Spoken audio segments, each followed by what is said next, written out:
বন্ধুরা, এই যে আমাদের দুধ নিয়ে এসে আমুল দুধ। আমাদের আবার দুধ চা ছাড়া চা খান না বাবুরা, সব দুধ চা, লিকার চা তো খাবে না, তাই প্যাকেটটা কাটলাম কেটে। তাই ভাবি যে তোমাদেরকে বন্ধুদের সঙ্গে একটু শেয়ার করি। তোমার দাদা গাঢ় করে দুধ দিয়ে চা করে দিতে হবে, তাই আবার খাবে, তাছাড়া খাবে না। বলবো আমি লিকার চা খাবো না লিকার। তা বাবা আজকে নিয়ে আসলো দোকান থেকে, দুপুরবেলা এনেছে, এখন চা করতে যাচ্ছি, তাই যাওয়ার আগে ঢেলে নিলাম প্যাকেটে। আর ওইটা এরকম করে রেখে দেবো অন্য কৌটোতে, আবার এটা পুড়িয়ে যাবে, তারপর আবার এটা থাকবে।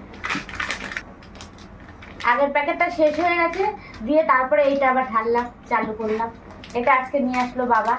এক প্যাকেট চাও এনেছে, এক কৌটো, বড় কৌটোর চা নেই আমাদের, আবার কৌটোর চা নেই, প্যাকেট চা না, এরকম কৌটো 500 গ্রাম 1 কেজির মধ্যে পাওয়া যায়, সেই কৌটোগুলো। এই দুধ তো 1 কেজি। গাটার দিয়ে এবার আটকে, ভালো করে আটকে না রাখলে তো থাকবে না দুধটা। এটা কৌটোতে ঢেলে নিয়ে এবার এরকম করে ভালো করে মুড়িয়ে আটকে রেখে দিতে হবে, নইলে তো হাওয়া ঢুকলে দুধটা পুরো নষ্ট হয়ে যাবে। কৌটোর মধ্যে তারপরে রেখে দিতে হবে। ওটা পুড়িয়ে গেলে তারপর 2 দিন যাবে, ওটা বেশি 2 দিন।